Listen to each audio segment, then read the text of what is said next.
You're listening to I Love Old Time Radio with your host, Virtual Vinny.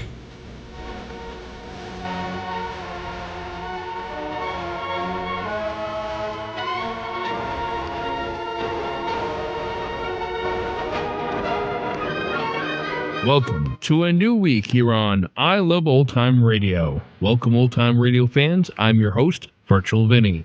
You can interact with us via social media on Facebook at I Love Old Time Radio and on Twitter at I Love OT Radio. You can send feedback to us via the contact form on our website at iloveoldtimeradio.com. You can also anonymously tell us what you think of the show by filling out our survey at iloveoldtimeradio.com/survey. This episode is brought to you by the live broadcast of It's a Wonderful Life. Join us tonight, starting at 8 p.m. Eastern Standard Time for Jimmy Stewart and Donna Reed as they reprise their roles in this radio adaptation. I'll be in the chat live with everyone, so join us, won't you?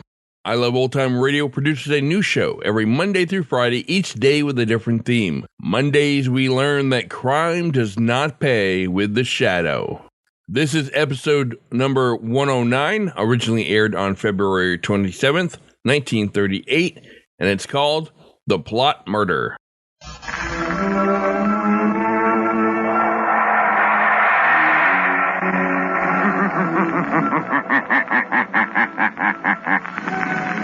The shadow knows.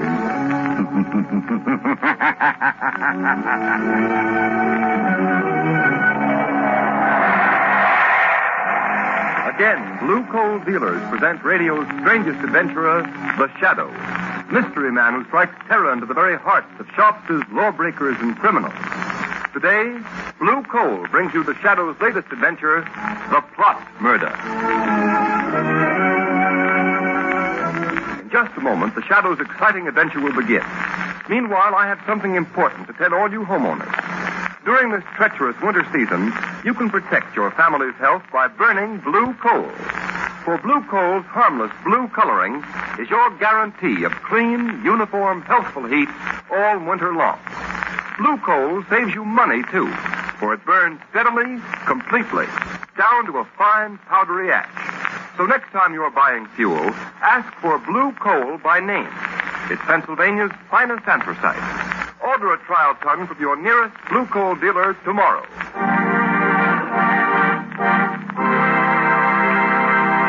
An important announcement. Just before going on the air with today's adventure of The Shadow, we received a telegram from the American Police Review, presenting The Shadow with a special award. Be sure to hear this official presentation at the close of this program. And now, Blue Coal presents The Shadow in The Plot Murder.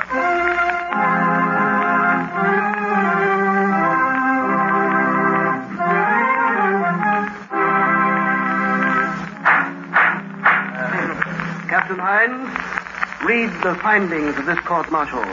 We find the accused, Lieutenant John Wilson, guilty of treasonable sabotage against the government. No! In that he willfully destroyed a secret device known as the flying torpedo, invented by one Georges Archelis and acquired exclusively for use by the government. Has the prisoner anything to say before sentence is pronounced? Yes. Yes, but what can he say? He admits he broke the mechanism on the demonstration torpedo. Quiet, please, Professor Archelis. As the inventor, we understand your concern in this matter. But please don't interrupt. Well, Lieutenant Wilson? I don't know, sir. I can hear all that's going on, but I went into the... It's obvious, General Levitt, that Lieutenant Wilson is not mentally accountable. He was sufficiently accountable to enter the testing shed by virtue of his authority as an Army lieutenant and to tamper with the flying torpedo and render it useless the very day it was to be demonstrated to the government. Read the sentence of the court. Lieutenant Wilson, this court decides, subject to the approval of the President, that you will be dishonorably discharged from the service of your country and sentenced to imprisonment for the term of... No! Look out, he's got a revolver! Don't shoot! That's the man, Professor Archelis! He's wounded, Professor Archelis! Call the doctor. Take Lieutenant Wilson back to his cell.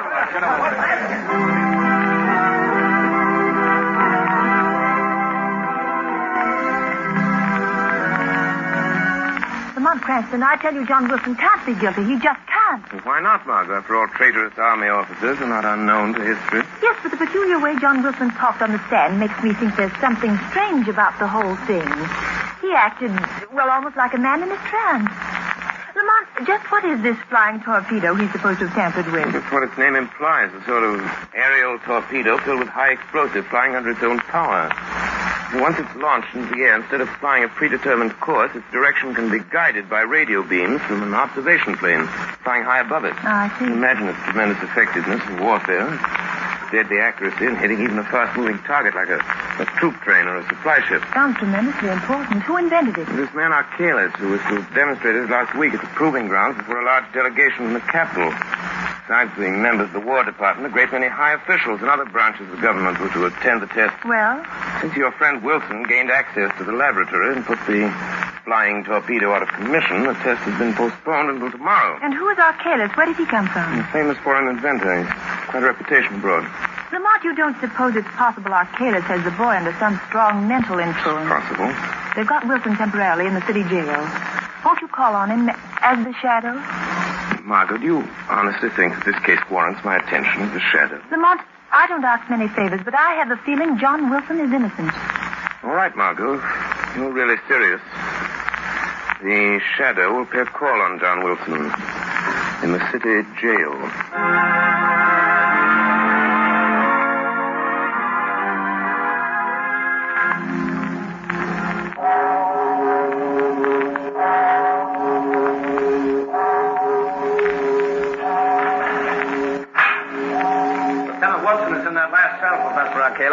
Thank you, guard.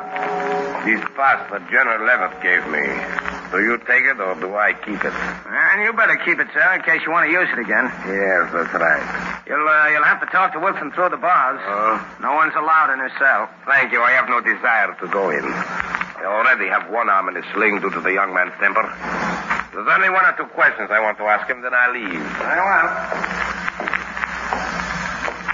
Well, who is it? You! Archalis! Don't get excited, Lieutenant Wilson. I only came to tell you that you're a much better mechanic than a marksman. Your bullet only injured my arm. I'm only sorry I didn't kill me. The only way you can break the spell I have of you, isn't it? To kill me. Will somebody come? Look in my eyes. No. Look. No, I won't. John Wilson, look in my eyes. No. Look in my eyes, Wilson. That's right. Now repeat after me. I destroyed the torpedo. I destroyed the torpedo. Say it. I destroyed the torpedo. Sabotage against my country.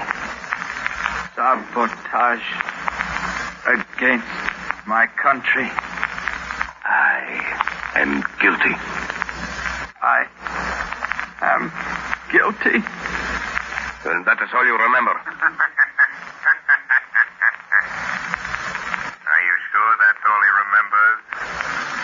Professor Archalis? Who said that? Guard.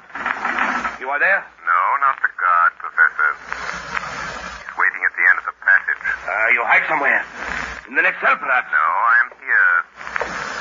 In the shadows, Professor Archalis. Perhaps you've heard of me. Who are you? The Shadow. The Shadow? Help me. Help me. I am your friend, John Wilson.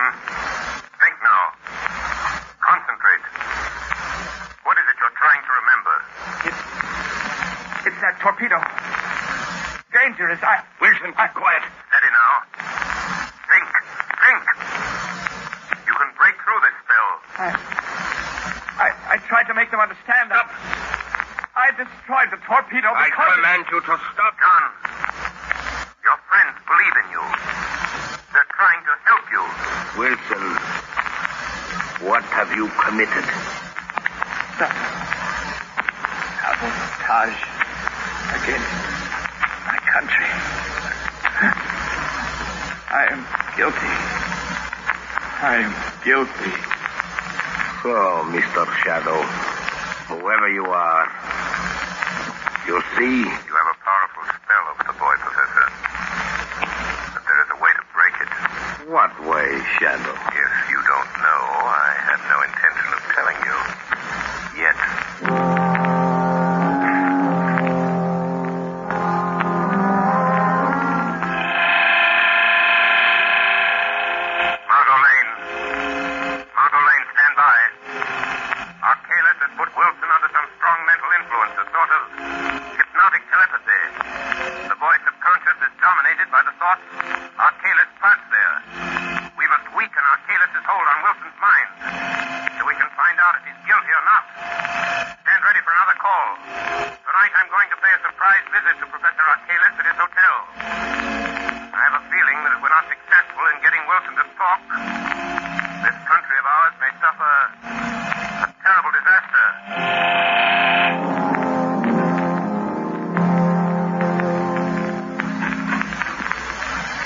Lock the door. All right.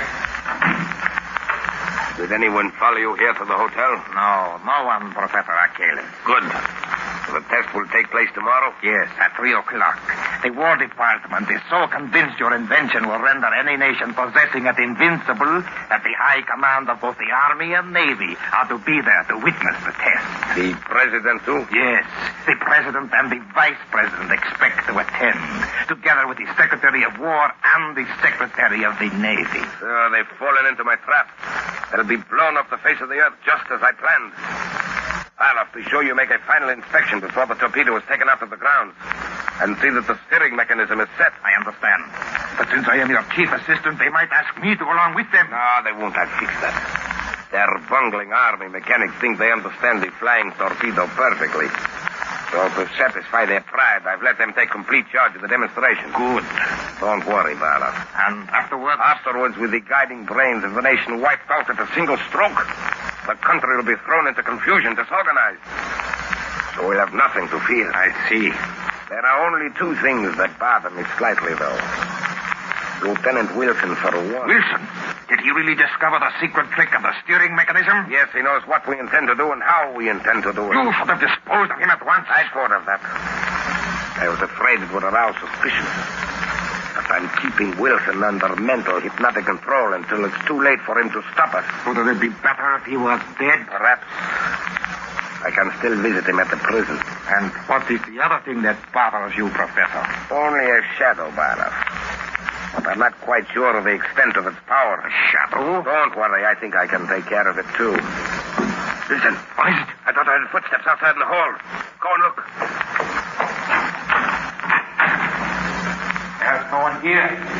All is empty. Must be my nerves. I'll be glad when this is all over. Our escape is taken care of? Yes, the freighter will be waiting for us at South Pier. But go now, Carl. And success to you. Good night, Professor. Good night, Barlow.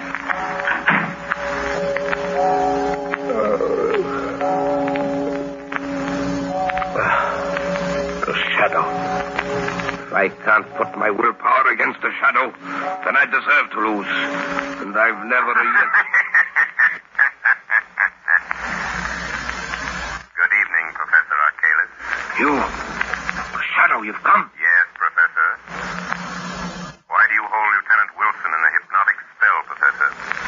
I don't know what you're talking about. We shall see. And now I have something else to tell you. What?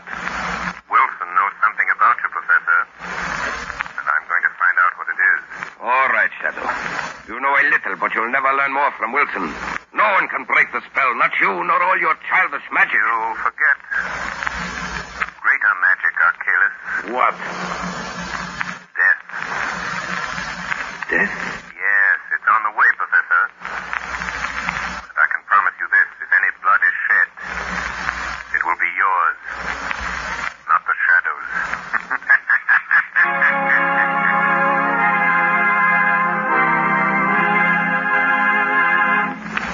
The second part of the Shadow's adventure will continue in just a moment. Meanwhile, here's some interesting information. Every day, more and more families throughout this area are saving money on their heating and cooking bills.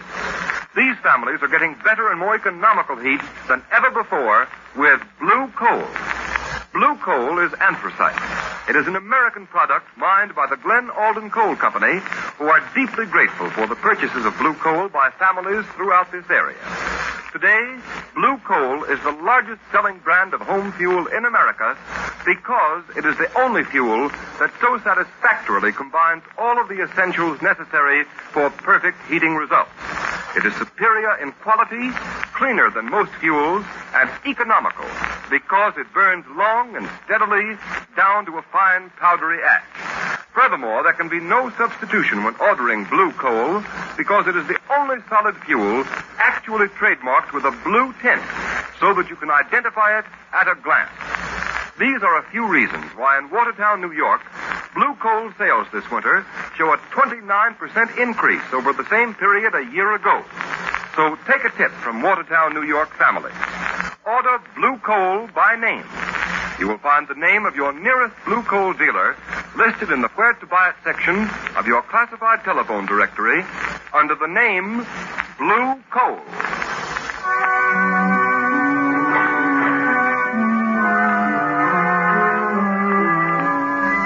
But I tell you, General Levitt.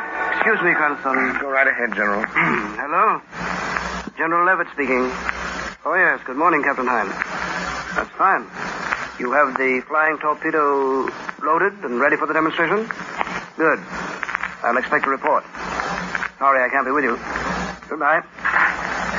Now, Cranston, to get back to this Lieutenant Wilson, I don't see what I can do. But there may be some desperate plot at the bottom of this. Wilson acts as if he'd been put under some powerful hypnotic spell. He might know something about this flying torpedo that you ought to know. For heaven's sake, Cranston, I haven't time to listen to any sort of drivel. I know you're a very agreeable young man, and you mean well, but you're letting your imagination run away with you. Now, if you don't mind, I must get ready to leave for the capital. Very well. Just do me one favor, General Levitt. Might prove something to you. Well, what is it? Suggest to Professor Archalis that he be present with the other official visitors at the proving ground. The demonstration starts. Of course, Professor Archalis will be there. Why shouldn't he be? That's what I'd like to know. Unless I'm very much mistaken, General, Professor Archalis has made arrangements to be far, far away from the scene of his triumph. George Cranston, I believe you know something. Excuse me, sir. Yeah, well? There are two gentlemen here to see you, sir. Professor Archalis and another man. Oh, all right. Show them in. General Levitt will see you, sir. Thank you. I'm sorry to interrupt you, General Levitt. That's all right. This is Mr. Cranston, Professor Archalis, and Mr. Barloff. How do you do? How do you do? If you don't mind, Mr. Cranston, I'd like to speak to General Levitt alone. Not at all. I'm sure you have weighty matters to discuss. Good day, gentlemen. Thanks, Cranston. Goodbye. Oh, orderly. Yes, General Levitt. Is my luggage ready? Yes, sir. Fine. Then take the next train. Yeah, there's one leaving in 20 minutes. Can you make it? Yes, sir, if I go now, sir. Go ahead, then. I'll close the office. I'll meet you in the capital tomorrow. Yes, sir. Well, what brings you here, Professor? Sit down, Mr. Barlow. Thank you, sir. Barloff here has just returned from the proving ground, General. He supervised the loading of the torpedo early this morning. Everything was all right, I hope? Perfect. Your Army mechanics seem very proud they're going to handle the torpedo by themselves.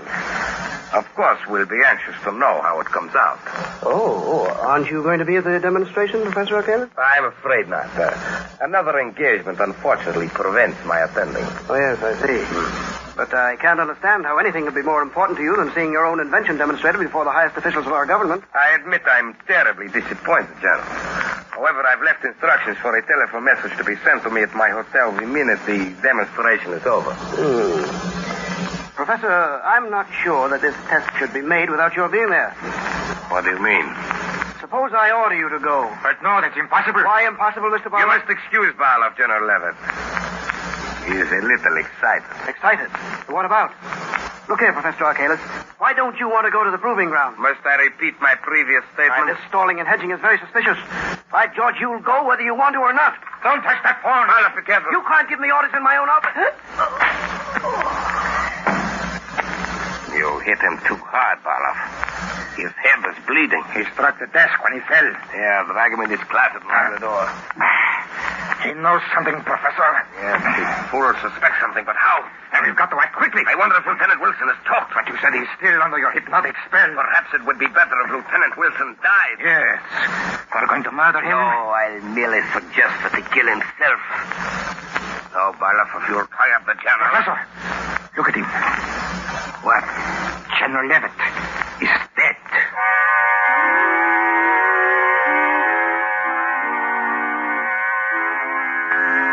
Well, here's General Levitt's office, Margot. No one seems to be here, Lamont. Well, that's odd. General was here less than an hour ago. General! General Levitt.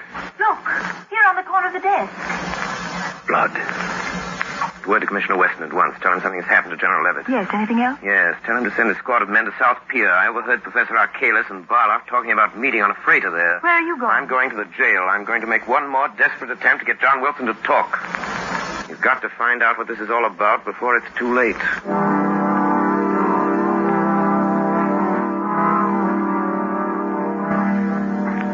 You want me to wait here at the jail, Professor Arkalis? No, go down to South Pier, Barloff. I want to be alone with Lieutenant Wilson. Yes. I'll follow after I've taken care of him. All right. But first, I'll collect the baggage.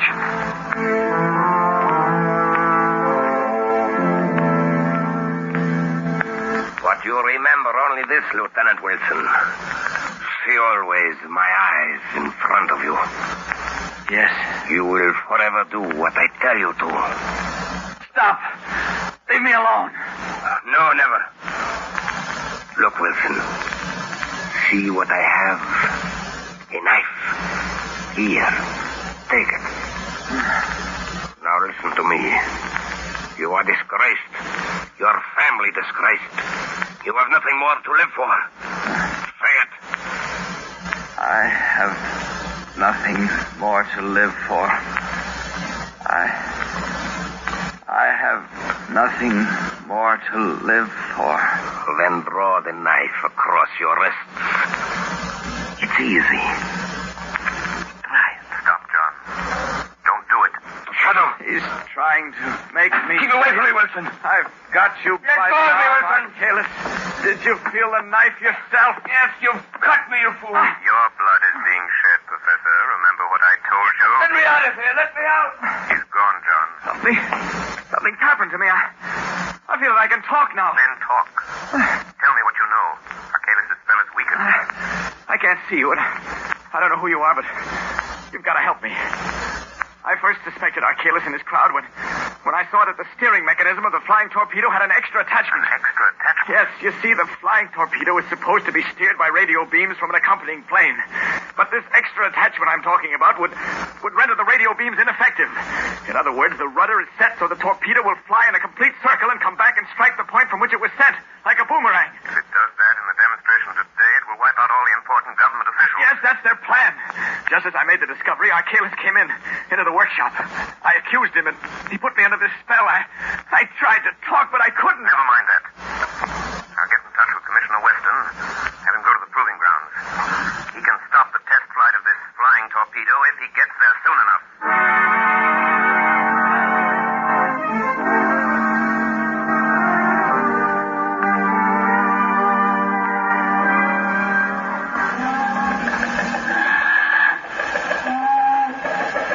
The idea of having us wait around here at the South Pier. There don't seem to be anything stirring. Who are the guys we're supposed to pick up? Two birds by the name of Professor Arkalis and Barloff. Foreigners, huh? Yeah. What are they going to do, make a getaway? I don't know. Commissioner Weston just said to make sure we got them, that's all. If it had been that important, don't you think the commissioner would have come down here himself? Well, he was coming, but he got a last-minute call to go over the place where they're trying out that new flying torpedo. Oh, yeah, I read about that. All these inventions. Now, wait a minute. Somebody coming down the dock. Hey, you. Hey, stop where you are, I'll shoot. What's this all about? Nothing. Where are you going? That is my business. What's your name? Come on, what's your name? Are you Barloff? What is it to you? Answer me, are you Barloff? Yes. Well, that's all we wanted to know. Come on. Why are you taking? I have done nothing. He's got a gun, Sergeant. What? I'm sorry, Sergeant. I had to do it. That's okay. This Arkalis will probably be along in a minute. But this bird behind those says we don't want Arkalis to... Hey, look out. Here comes another guy down the dock. All right, quick. Behind this piling here. Come on. Must be Arkalis. Yeah, I guess so. Professor Arkalis? Who are you? The police. We want to ask you what... Well, you can't get me to talk. You'll never make me... Look out, Sergeant. He's got a gun there. Drop that gun, You can't take me. The police can't touch me. You asked for it. Oh, you nailed him, Sergeant. Did he get you? Oh, I'm okay. Here comes the parole. Must have heard those shots. Well, they didn't have time. Oh, Commissioner Weston? Yes, Sergeant. So you got our man? Yep. Is he dead? I don't think so, sir. Well, Kalis, maybe you'll talk. I'll never talk. Commissioner Weston. Shadow, what are you doing here? We can't waste time, Commissioner. Did you stop the test of the flying torpedo? Yes, but... Good. Commissioner, you've saved the lives of thousands of spectators. To say nothing of some of our highest government officials. Then it was you. Yes. Yes, I had a friend of mine call you. And now, Professor Archaelis, let's have the story. You haven't much time. I know. I'm dying, Shadow. It was a plot against our national defense, wasn't it? It was. Who employed you to do it? That I won't tell you. But Lieutenant Wilson is innocent. Yes. Wilson is innocent. Commissioner, you're a witness. Lieutenant Wilson is cleared. Yes, Shadow. And what about General Levitt? Barov killed him. Where is Barloff? We got him behind these boxes. How did you know about General Levitt, Shadow? We found blood on his desk. But this time the blood is yours, Archaelis. Yes. Mine. Well, Shadow, Archaelis is dead. Yes, Commissioner. And you've been instrumental in averting a national calamity. Archaelis is dead. The innocence of Lieutenant Wilson has been proved. And the integrity of the men who protect our liberty is again vindicated.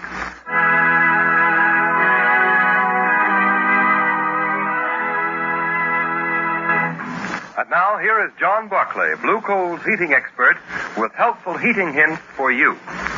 Thank you, Ken Roberts. Good evening, friends. I've received numerous letters from homeowners asking what they can do to prevent chimney loss, wasted heat that goes up the chimney instead of through the pipes of your heating system. It is really a simple matter to prevent this, and you will save money on your fuel bills, too. The next time you refuel the fire, move the handle of the turn damper, that plate-like damper inside the smoke pipe, 1/16 of an inch toward the closed upright position. Then, if the fire still burns too freely, close the turn damper another 1/16 of an inch. Repeat this operation until you've found the correct adjustment. Once you've found this ideal adjustment of the turn damper, mark the position on the smoke pipe with a piece of chalk or something that can be plainly seen. Then leave the damper set at that mark. Remember, the nearer the turn damper is set to a closed position, the smaller the chimney loss and the greater the volume of useful heat. If you follow the suggestions that I give you every Sunday on this program, they should enable you to heat your home with the utmost efficiency and economy. However, if you're experiencing trouble with your heating plant, call your nearest Blue Coal dealer and ask him to send a John Barclay trained serviceman to your home to inspect your furnace. This service is free to all Blue Coal customers. I thank you. Thank you, Mr. Barclay. And here's the official telegram advising of the award the American Police Review has made to the Shadow program. Quote, the American Police Review salutes the producers and sponsors of the Shadow for their contribution to the cause of better law enforcement. 13,000 police executives throughout the United States read the review. So our purpose is to help them find the best tools and methods to combat crime. The editors of the review have turned a critical ear toward the Shadow program for some time and are gratified to note that your presentation of police roles truly reflects the intelligence and character of the high type of police officer now found throughout the land. We therefore take pleasure in presenting to you the American Police Review Certificate of Award for Distinguished Service to the Cause of Better Law Enforcement. Signed, J. Norval Birch, editor of the American Police Review, Chicago, Illinois.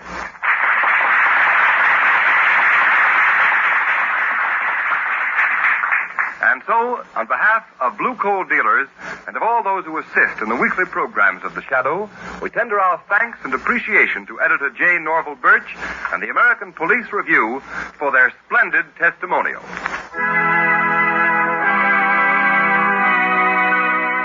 You have You've just heard a dramatized version of one of the many copyrighted stories which appear in the Shadow magazine. All the characters and all the places named are fictitious. Any similarity to persons living or dead is purely coincidental.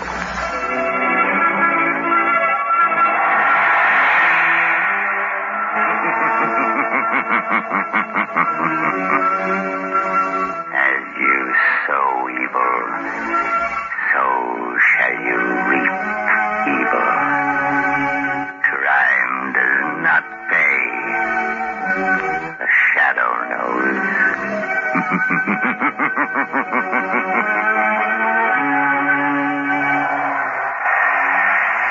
Next week, same time, same station, Blue Coal, America's finest anthracite, will again present another thrilling adventure of the Shadow. Be sure to listen, and be sure to burn Blue Coal, the solid fuel for solid comfort. This is the Mutual Broadcasting System. You're listening to I Love Old Time Radio with your host, Virtual Vinny. Welcome back. Finally, the Shadow has a bit of information that he does not share with the antagonist. And hypnotism is used on Wilson to keep him silent and then to get him to commit suicide, which of course he doesn't do. This is how hypnotism is often used in the plot of a story. However, in real hypnotism, subjects are not slaves to their masters, but they have absolute free will. They are not in a semi-sleep state, but are actually hyper-attentive. Just remember, a hypnotist can't get you to do anything you don't want to do. So you remember that the next time you're clucking like a chicken.